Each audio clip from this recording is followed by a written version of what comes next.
नमस्कार, आवाज समाचार में आपका स्वागत है। मैं हूं मनोज श्रीवास्तव। खबरों की शुरुआत करते हैं इस वक्त की हेडलाइंस के साथ। लोकसभा चुनाव से पहले हरियाणा में खेला, नायब सिंह सैनी ने ली सीएम पद की शपथ। 5 विधायक बने मंत्री, खट्टर ने दिया इस्तीफा। बीजेपी जेजेपी गठबंधन टूटा। सुप्रीम कोर्ट के आदेश के मुताबिक इलेक्टोरल बॉन्ड पर एसबीआई ने चुनाव आयोग को दी जानकारी। अब 15 मार्च को आयोग करेगा डाटा को सार्वजनिक। फरवरी में महंगाई के मोर्चे पर आई खुशखबरी। रिटेल महंगाई घटकर 5.09% पर आई, लेकिन आईआईपी के आंकड़ों ने किया निराश। जनवरी में आईआईपी 4.2% से घटकर 3.8%। फिर निफ्टी एक्सपायरी के दिन बाजार में उतार चढ़ाव। निफ्टी बैंक निफ्टी की flat closing. Mid cap small cap शेयरों में रही बिकवाली। Realty, PSU bank, metal index गिरकर बंद।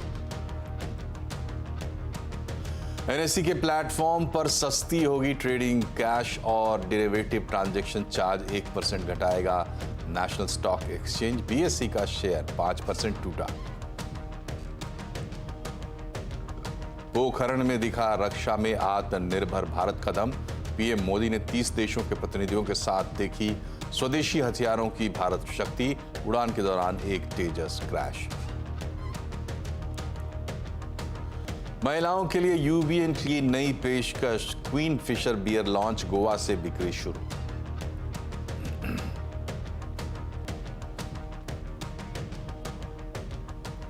लोकसभा चुनाव से पहले आज हरियाणा में बीजेपी ने एक बड़ा प्रयोग किया है। दरअसल अचानक से हरियाणा के मुख्यमंत्री मनोहर लाल खट्टर ने अपना इस्तीफा दिया और उनके साथ पूरे कैबिनेट ने भी इस्तीफा दे दिया।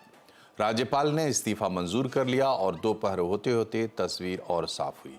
हरियाणा के बीजेपी नेता नायब सिंह सैनी के नाम का ऐलान कर नए मुख्यमंत्री के तौर पर उन्हें शपथ दिलाई गई। करीब शाम 5 बजे नायब सिंह सैनी ने नए मुख्यमंत्री के तौर पर शपथ ले ली। नायब सैनी की कैबिनेट में 5 विधायकों ने भी मंत्री पद की शपथ ली है। इसमें कंवरपाल सिंह गुर्जर, मूलचंद शर्मा, रणजीत सिंह चौटाला, जयप्रकाश दलाल और डॉक्टर बनवारी लाल हैं। वहीं हरियाणा में सीट शेयरिंग को लेकर बात नहीं बनने से बीजेपी और जेजेपी गठबंधन टूट गया है। हरियाणा में बीजेपी के पास 41 विधायक हैं और उसे 5 निर्दलीय विधायकों और हरियाणा लोकहित पार्टी के गोपाल कांडा का समर्थन हासिल है। हरियाणा में मुख्यमंत्री का चेहरा बदले जाने पर कांग्रेस नेता भूपेंद्र सिंह हुड्डा ने बीजेपी पर निशाना साधा। उन्होंने हरियाणा में राष्ट्रपति शासन लगाने की मांग भी की है। लोग समझ चुके हैं ये कभी ना जनहित का गठबंधन था, ना हरियाणा के हित का था, ये ठगबंधन था। मॉरल अथॉरिटी खो चुके हैं ये, और प्रेसिडेंट रूल के अंडर चुनाव होने चाहिए।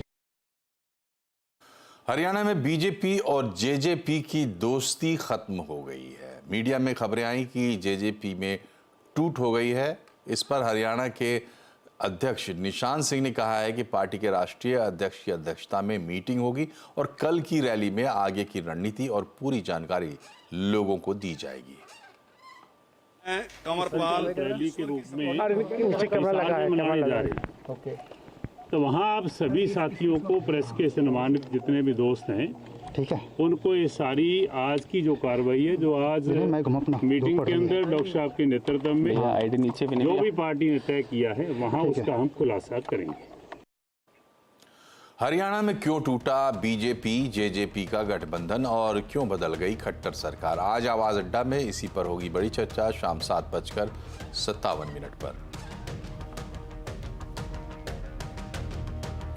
15 जनवरी को मणिपुर से शुरू हुई कांग्रेस नेता राहुल गांधी की भारत जोड़ो न्याय यात्रा अब अपने अंतिम चरण में है। आज भारत जोड़ो न्याय यात्रा महाराष्ट्र के नंदुरबार पहुंच गई है, जहां यात्रा का जोरदार स्वागत हुआ। नंदुरबार में राहुल गांधी ने मेगा रोड शो किया और सीबी पंप ग्राउंड में आदिवासी न्याय सभा को संबोधित किया। 14 साल बाद गांधी परिवार के किसी नेता की यहां बैठक होने से कांग्रेस पार्टी के नेताओं, पदाधिकारियों और कार्यकर्ताओं में उत्साह का माहौल है।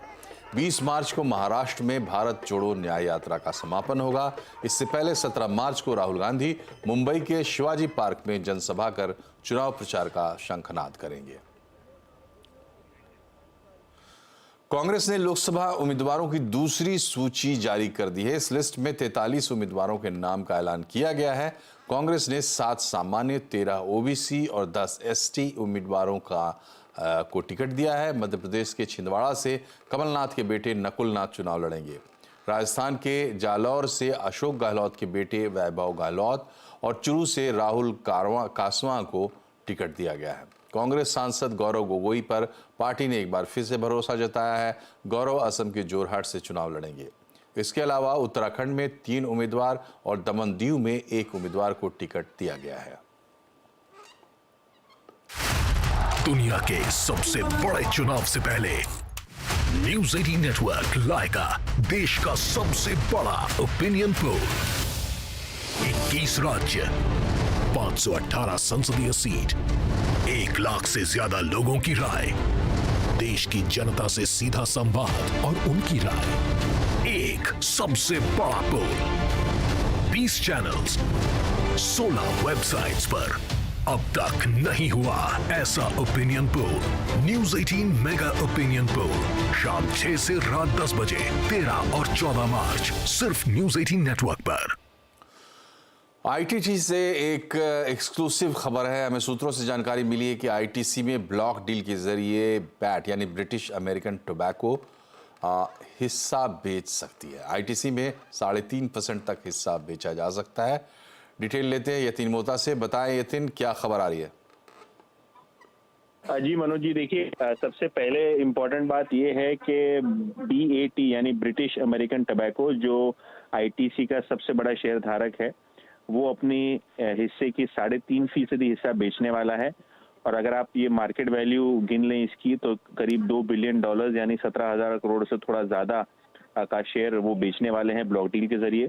और सूत्र हमको ये भी जानकारी दे रहे हैं कि लगभग 5% डिस्काउंट तक ये ट्रांजैक्शन कल स्टॉक एक्सचेंजेस पे पड़ सकता है। ऑब्वियसली ब्रिटिश अमेरिकन टोबैको अपनी हिस्सेदारी कम कर रहा है क्योंकि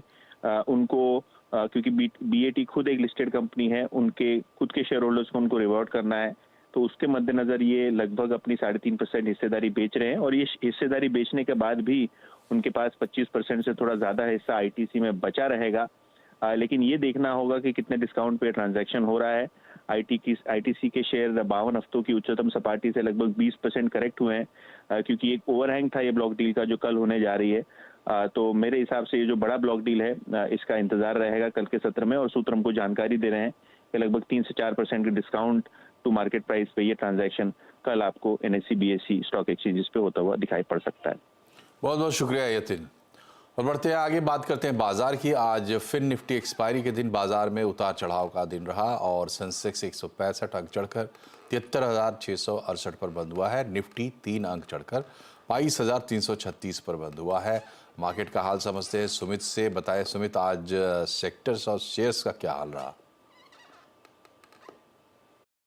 देखिए, पहले निफ्टी के टॉप गेनर्स को लेकर आएंगे कि कहां पर आज खरीदारी होते हुए दिखाई पड़ी। तो ओवरऑल आज निफ्टी के टॉप गेनर्स में नाम रहा HDFC बैंक का। 2.5% के आसपास की तेजी यहां पर आते हुए दिखाई पड़ी। इसके अलावा कुछ और नामों में जहां पर एक अच्छे मूव देखने को मिले, तो उसमें TCS करीब 2% ऊपर रहा। साथ साथ मारुति करीब 1% के आसपास की खरीदारी यहां बनते हुए दिखाई पड़ी। बिकवाली वाले शेयरों में अदानी इंटरप्राइजेस 2.5% नीचे, सिप्ला 2.5% नीचे, ग्रासिम 2.5% बिकवाली और अदानी पोर्ट करीब 2% के आसपास की बिकवाली यहां पर आते हुए दिखाई पड़ी। साथ ही साथ आज मिड कैप में HEG लीड कर रहा था, 8% तेजी। इंगरसॉल रैंड 4.5% ऊपर, इंडिया मार्ट 2.5% ऊपर और महानगर गैस करीब 2.5% तेजी यहां देखने को मिली। गिरने वाले शेयरों में स्वान एनर्जी करीब 20% का लोअर सर्किट एक समय पर लगा। गॉडफ्रे फिलिप्स 11% नीचे, इन्फीबीम 9.5% नीचे और एलगी इक्विपमेंट्स करीब 7.5% बिकवाली यहां पर आते हुए दिखाई पड़ी। शुक्रिया सुमित। इधर कार्नेलियन एसेट मैनेजमेंट के फाउंडर विकास खेमानी का कहना है कि 1.5 साल में mid cap small cap share में काफ़ी तेज़ी रही, इसलिए सेगमेंट में करेक्शन सामान्य बात है। उन्होंने आगे कहा कि निवेशक मिड कैप स्मॉल कैप कंपनियों में लॉन्ग टर्म के लिए निवेश कर सकते हैं। सबसे बड़ा एक अंडरलाइंग फैक्ट ये है कि अब हम एक बुल मार्केट में है। बुल मार्केट में मिड और स्मॉल कैप जो शेयर्स होते हैं, जो थोड़े ज्यादा चलते हैं, ज्यादा रिटर्न देते हैं, इसमें कोई डाउट नहीं, क्योंकि उनमें ग्रोथ की तरफ ज्यादा होती है। हमने पिछले 1-1.5 साल में अच्छा मिड और स्मॉल कैप का परफॉर्मेंस देखा, तो वो एक कंसोलिडेशन होना काफी जायज भी है। और थोड़ा ये बात भी है कि काफी पॉकेट्स हैं जहां पे एक्सुबरेंस हो गया, रिटेल मनी बहुत, हॉट मनी बहुत आ गई है, तो आई थिंक थोड़ा रेगुलेटरी बैकलैश भी हो रहा है। सेबी का भी न्यूज़ है, they are watching very closely. अगर आप लॉन्ग टर्म इन्वेस्टर्स हैं तो आपको अच्छी कंपनी में, अच्छे मैनेजमेंट में लॉन्ग टर्म इन्वेस्ट होल्ड करके रखना है। बाजार में फोकस में आज एसएमई शेयर बने हुए रहे। बीएससी का एसएमई इंडेक्स 4.5% नीचे है। दरअसल कल सेबी चेयरपर्सन ने भी चेताया कि इस सेगमेंट को कुछ गड़बड़ सी दिख रही है। इस पूरे अपडेट को बता और समझा रहे हैं सुमित मेहरोत्रा।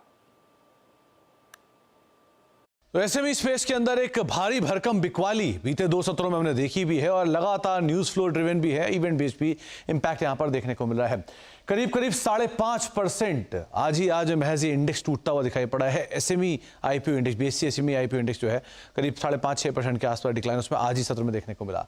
एडवांस डिक्लाइन रफली 1 शेयर की तेजी के सामने रफली 10 शेयर ऐसे हैं जो कि बिकवाली के साथ कामकाज कर रहे हैं और ये बिकवाली की इंटेंसिटी काफ़ी हाई है, क्योंकि अगर आप स्टॉक स्पेसिफिक देखेंगे तो यहाँ पर 20% तक के बिकवाली भी अलग अलग स्टॉक्स के अंदर आते हुए दिखाई पड़ रही है। 10 सत्रों में करीब 14% के आसपास ये इंडेक्स टूट चुका है। 10 सत्र यानी कि 26 फरवरी के आसपास इस इंडेक्स ने अपना साल का ऊपरी स्तर बनाया था और वहां से लेके अब तक इस अगर इंडेक्स को देखा जाए तो करीब 14% के आसपास का डिक्लाइन इस इंडेक्स में हमने आते हुए देखा है। मासिव सेल ऑफ रहा है और मासिव सेल ऑफ अलग अलग स्टॉक्स के अंदर आते हुए दिखाई पड़े। इनफैक्ट एक महीने में कई ऐसे शेयर भी हैं जो कि आधे होते हुए दिखाई पड़े हैं अपने फॉल के मद्देनजर। कुछ स्टॉक जो कि ऊपरी स्तर से काफी टूटे हैं, मिसाल तौर पर यूफोरिया इन्फो करीब 70%, इनोकाइज करीब 63%, सियाराम रिसाइकलिंग 56% के आसपास का फॉल यहां पर आया, श्री बालाजी 52%, न्यू स्वान मल्टी 46%, सीएफएफ फ्लूइड करीब 30% का फॉल यहां पर है। इतना ही नहीं, अगर बीते एक महीने में कुछ परफॉर्मेंस देखी जाए तो Ishaan International 52%, V Mark 50%, CMM Infra 48%, UD Solution 46%, Euphoria 46%, SVJ Enterprises करीब 46% और कलेक्सोर या फिर इंस्पायर फिल्म, रीयूज फार्मा 30 से लेकर 40% तक का फॉल यहां पर भी आता हुआ दिखाई पड़ा। तो एक मासिव सेल ऑफ तमाम एसएमईज के अंदर हमने आते हुए देखा है और उसका एक इंपैक्ट है कि इंडेक्स में करीब 10 से 15% तक का डिक्लाइन एक महीने में आता हुआ देख चुके हैं।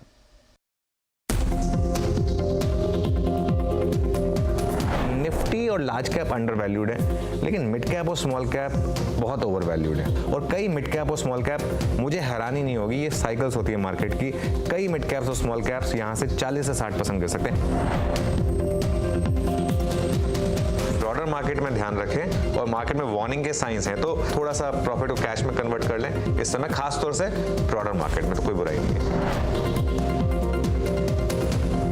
मार्केट अब मिड कैप और स्मॉल कैप में वाकई में इतना ज्यादा फ्रॉथी हो चुका है कि थोड़ा डर लग रहा है। जनरली जो कर्व होता है वो ऐसे होता है, लार्ज कैप ऊपर valuation, micro cap mini cap lower valuation.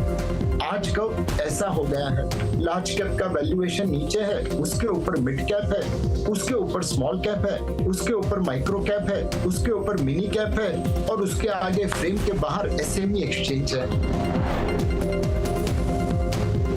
तो जब लोग पूछते हैं ना कि मार्केट क्यों गिरेगा, तो मेरा जवाब होता है कि रेगुलेटरी रिस्क। और मिड कैप और स्मॉल कैप ये एक पीक या फिर बबल वैल्यूएशन पर है। There are pockets of froth. Nami, that was the phrase you liked, you preferred, segments or sections of froth in the market. So some people call it a bubble, some may call it froth. The second is in terms of actual price manipulation, both at the IPO level and at the trading level. We are working. अगर आप CNBC आवाज के साथ जुड़े रहे हैं तो पिछले 2 महीने से हम लगातार ये हाईलाइट कर रहे हैं कि अब मिड और स्मॉल कैप्स में आपको बच के रहना है, मार्केट में रेगुलेटरी रिस्क है।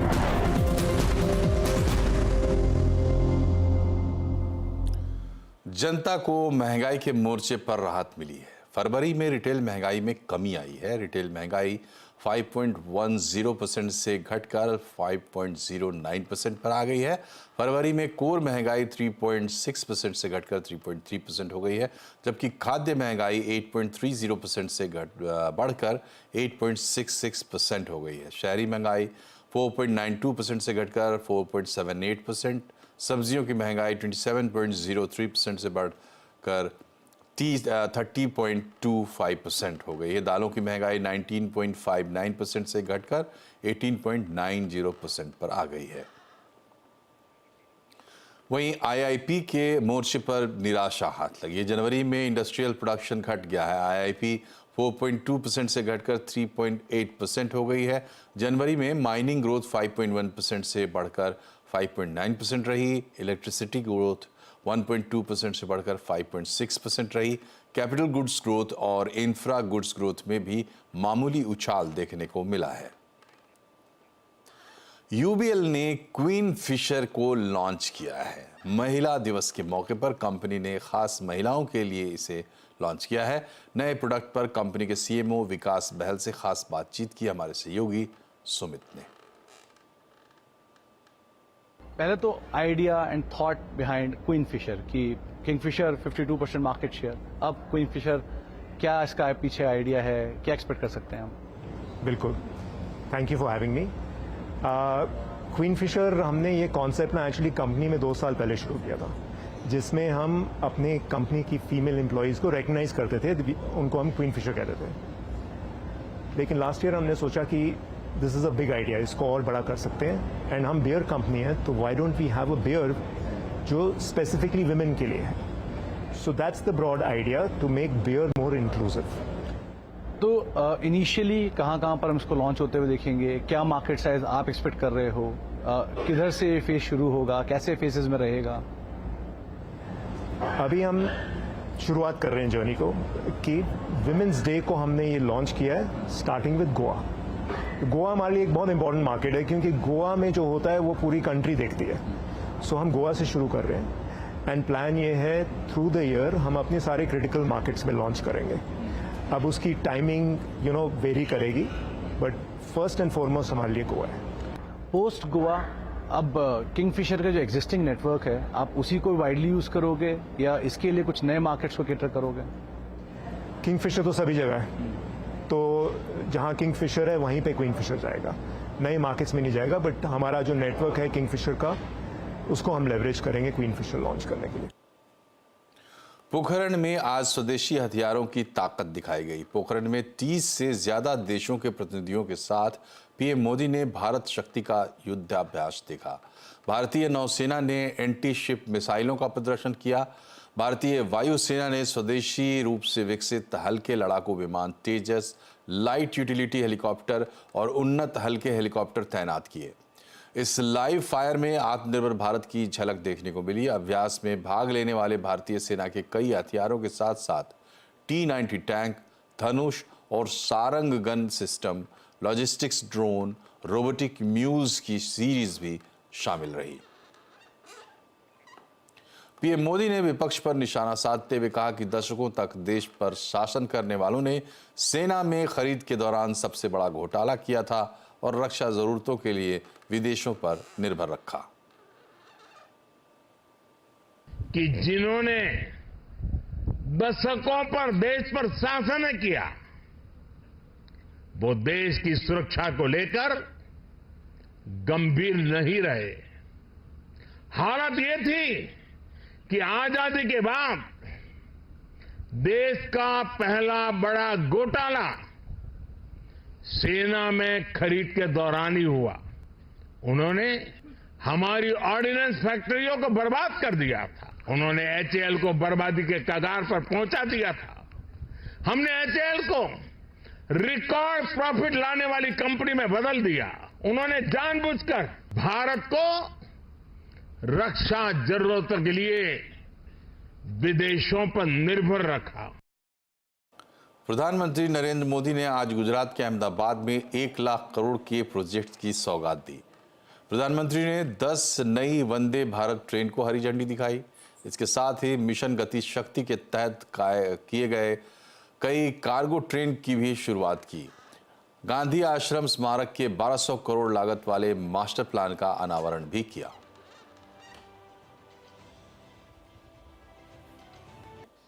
रेल का क्षेत्र शामिल है।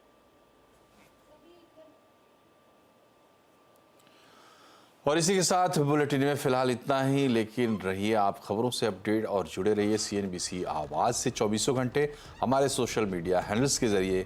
नमस्कार।